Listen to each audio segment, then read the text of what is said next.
What's good, YouTube? It's your boy 292 King L, man, and I'm back with another reaction video, man. And we got the video that's gonna be on the car that is untouchable, man. I ain't gonna say too much, but we're gonna get into the video. If y'all new to the channel, make sure y'all like, comment, and subscribe to the channel, man. Welcome to the family, welcome to the squad. We're going up all 2023, man. Yeah, without further ado, we're gonna get into the video.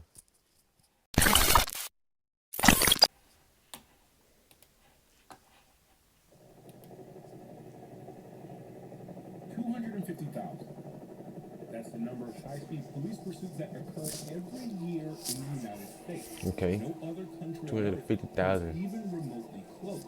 That's crazy. 250,000 police chases. According to the California Highway Patrol, only In the States, that's 57.6% wow. of the fleeing suspects were apprehended, leaving 42.4% of suspects to successfully evade arrest, and that number is only growing. That's A huge contributing factor to these successful high-speed evasions is the ever-increasing gap of outright top speed and performance of suspect vehicles when compared to the run-of-the-mill patrol vehicle. There's a common theme amongst these seemingly uncatchable cars, though, a sort of recipe that makes them an absolute pain for law enforcement to catch. man. Goddamn, Hemi power, man. Look at that thing.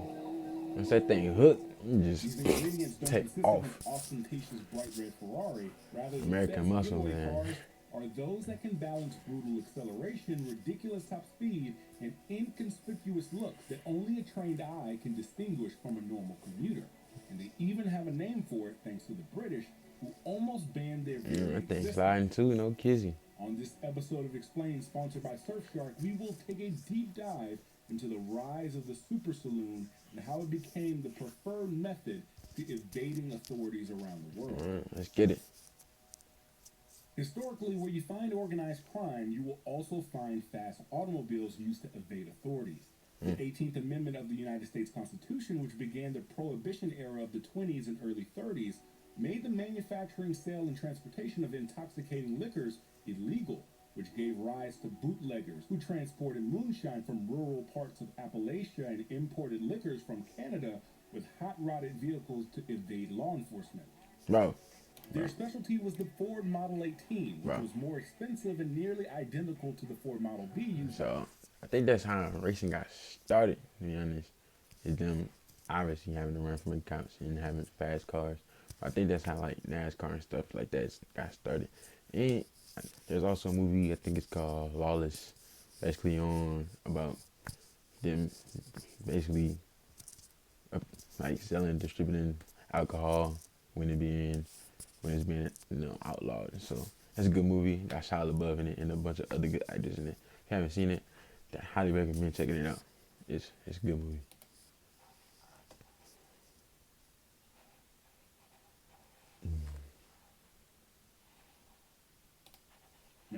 But ditched the meager 50 horsepower inline four-cylinder for a flathead V8 that produced a healthier 65 horsepower and later up to 85 horsepower.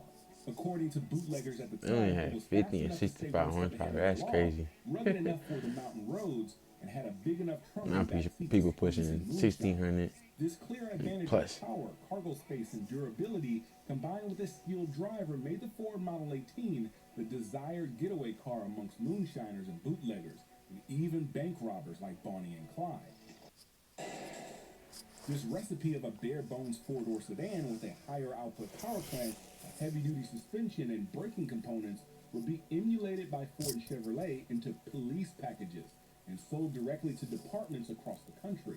The 1954 two-door and four-door, for example, was offered with a police package that included an exclusive engine, the Interceptor engine, with more displacement than the standard flathead V8. The clutch, the alternator, the oil pan, the battery, and even the tires were beefed up to withstand 24-hour duty and became a hit amongst veteran drivers and police officials.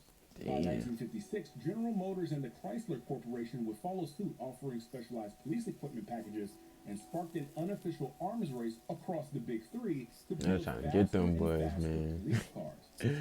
They're trying to Dodge put them would boys end the behind arms race bars. with their own super saloon disguised as a police car in 1968, the Dodge Polara Pursuit. These were ordered by the California Highway Patrol, with the E86 engine code, which meant the Ford Damn, reverted to Dodge the been Getaway fed? V8, That's a crazy. 4-barrel carburetor, a special camshaft grind, dual exhaust, and 375 horsepower and 480 pound-feet of torque. The 3.23 Can't rear believe Dodge axle been ratio fed. hindered some Might acceleration switch it up. performance, but gave the Polara Pursuit a 149.6 mile per hour top speed, which was recorded at Chrysler's test facility in Chelsea, Michigan. The 440 Wedge wasn't the most powerful offering from Chrysler. That would have been the NASCAR-winning 426 Hemi, but the 440 Magnum Wedge, combined with the lower axle ratio, meant even the most powerful muscle cars at the time couldn't outrun the Polara speed capabilities. Man.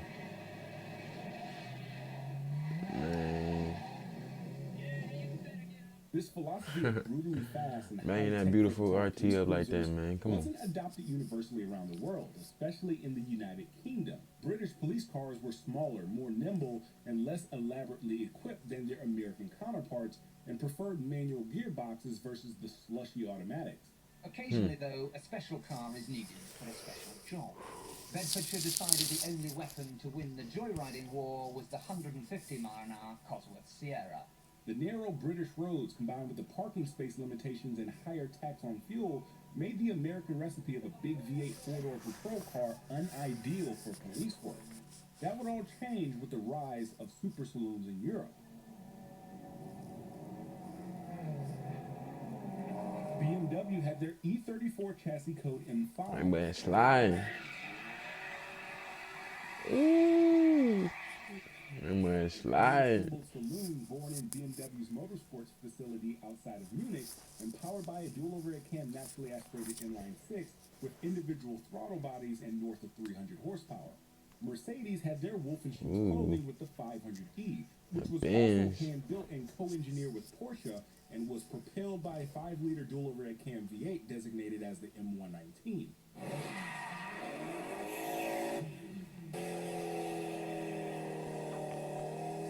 These brutes were stolen at alarming rates, and they became the tool of choice for jewelry heists and land raids across Britain in the 90s.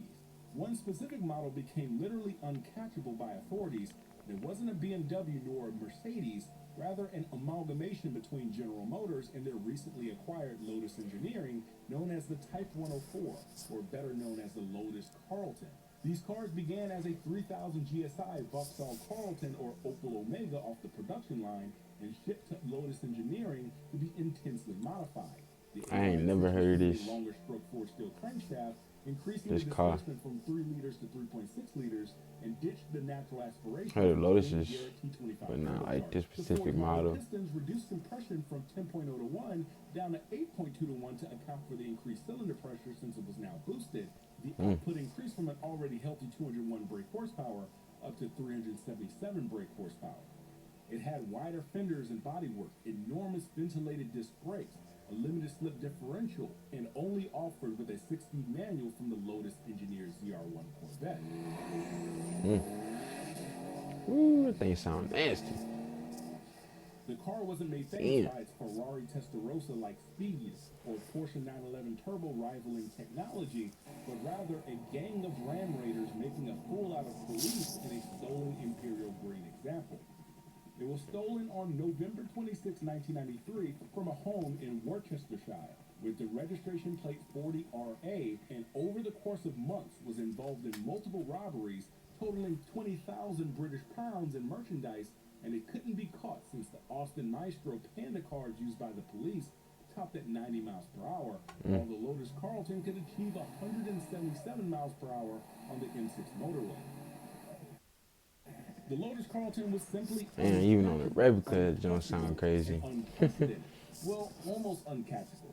See, while many say the 40RA was never caught, it actually was in January '94 by passersby spotting it in a canal with its dark green paint and a caved-in roof and the registration plate 40RA. The leading publication at the time, the Daily Mail, and even British Parliament condemned the car and called for its banishment in Britain. But luckily it was so expensive and sold so poorly that it would be discontinued before it could be sent to the shop. Yeah. Back in the States, the super saloon explosion in the late 90s to early 2000s yeah. was slow to reach American Impala. body on frame, solid rear axle, High-performance sedans like the Impala SS with its Corvette LT1 small block were essentially a 9C1 Chevy Caprice police car in civilian attire. The Mercury Marauder and its more sophisticated dual red cam modular V8 from the Mustang Mach-1 was a more impressive version of the Crown Victoria Police Interceptor, but still very reminiscent of its police car DNA. They didn't outclass their law enforcement counterparts by much of a margin, not until Dodge would reintroduce the Charger in 2006 Yes, on the sir. Chrysler LX chassis. Law enforcement agencies quickly flocked to the Charger Pursuit package as it was more stable at high speeds than the Crown Victoria or Caprice. Get given that its bull Mercedes out of here, C-Class man. engineered We don't independent care about that. suspension, and offered a 5.7-liter Gen 3 Hemi V8 from the Road and Track or RT trim of the civilian Charger that made 340 horsepower, and a Mercedes 5-speed automatic which gave it a 150-mile-per-hour top speed, finally eclipsing the 1969 Polara Pursuit. Not bad, not after bad. nearly 4 decades. Alongside the Road and Track-based Pursuit, the Still SRT can't believe Dodge being racing fed. technology variant was available to the civilian market only, which completely outclassed the Pursuit Charger.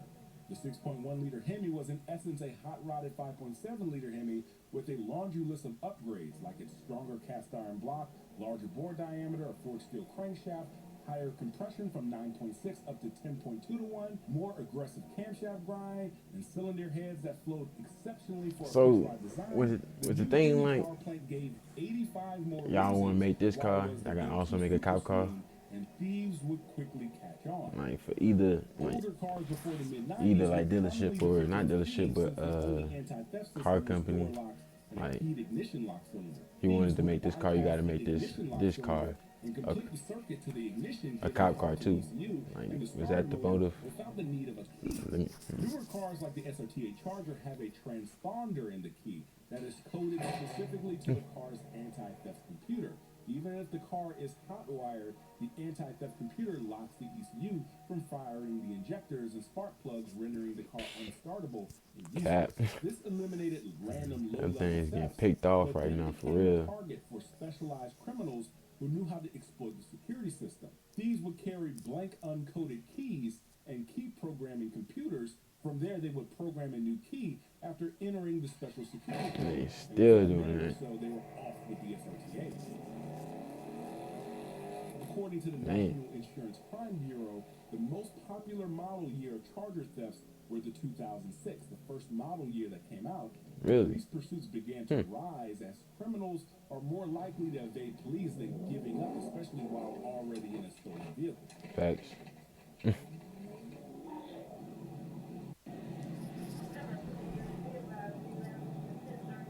The supremacy of the Charger Them boys as the cut it global off. car would only get more and more ingrained as the years progressed.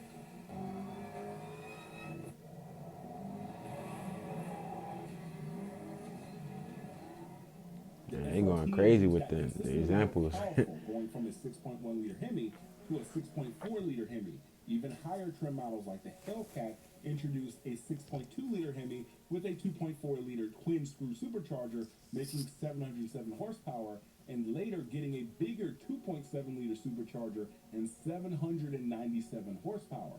All the while, the Pursuit Charger kept the standard 5.7-liter Hemi, and while it did get a power bump from 340 to 370 horsepower, it was completely outclassed by the SRT variants used by getaway drivers.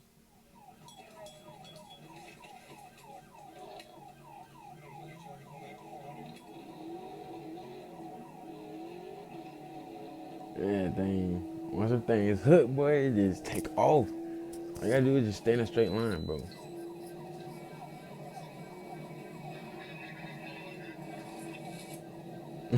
Another overlooked quality of the Charger Giving was that police the V6 hell, GT man. trim, a 5.7 Giving liter police Daytona, hell. a 6.4 liter Scat Pack, a 6.2 liter supercharged Hellcat, and even the 800 horsepower Red Eye looked identical, helping them blend in with similar traffic and much harder to apprehend if law enforcement ever lost the line of sight. These advantages would be exploited to monumental proportions in an infamous black Dodge Charger in May of 2022. Trooper Jacob Hey, I did Bird began a video on pursuing a Jacob black Bird, Dodge man. Charger that was speeding in a residential neighborhood I was in gonna Little take that Rock, out, man. Arkansas, and as soon as the chase began, it was over. The Charger was gone. 45 minutes later, it was spotted by Trooper Alan Johnson a couple miles east on the Wilbur D. Mills freeway and would escape again. 3 months later in August, Trooper Spencer Morris spotted the Charger racing down the highway on the Tennessee-Arkansas border, but the Charger blacked out its taillights. The skilled driver got away once more. That boy gone. He whipping that thing, man. He not trying to get caught. Man, he crazy. A month later, on September 4th, Trooper Quincy Harris tried chasing the infamous Charger in south of Little Rock, Arkansas, but was dusted as soon as it started. Suspecting the Charger, even though it's cladded in RT trim, it most likely had a modified Hemi engine or could even be an SRT Hellcat with RT body cladding to fool the police. You giving them boys fits. Oh my God. There be a lot of police chases in Arkansas though. I don't know why. It just be them. But like, it be a lot of chases. They be having a lot of chases. On the same highway as the second pursuit in May, the black Charger would toy with the police, purposefully pulling over for a traffic stop, and as soon as Trooper Monte Hernandez touched the back of the car, he was gone. Come on, buddy. He thought he had one. He thought he had one. Come on, dog.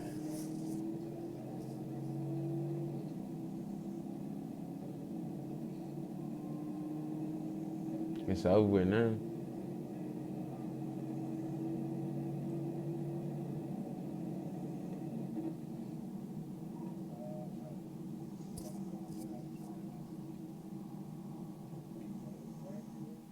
As many as 14 chases Tragic. later, and even a recent encounter in October of 2023, this Charger hasn't been caught and probably never will. The Blackout Charger is, in essence, America's RA-40 Lotus Carlton, a car that was uncatchable for its era, and getting within 100 feet of it is because the driver let you. Both were built on very common saloons of their time, one modified by Lotus Engineering to be the world's fastest saloon, and one most likely modified in his garage to evade law enforcement for shits and giggles. Nah, for real. While the RA-40 Carlton's He be legendary toying with them existence boys, came to an end man. in 1994, the Blackout Charger is still alive. And there's no telling if the next black Charger with a loud exhaust you see is just an average Mopar enthusiast or the infamous Blackout Charger. And remember, They if you're never know. responsible and not risk prison time. That Blackout Charger be getting boogie, you know, Cap. He be going crazy, man. That boy be toying with the police like it ain't nothing. He be giving them boys fits, man. No Cap. Yeah, that's the end of this video, man. Hope y'all enjoyed it. Hope y'all enjoyed it. The original video link gonna be down in the description, man. So make sure y'all go check it out. You know what I'm saying? Yeah, we gonna get out of here with that one. Peace.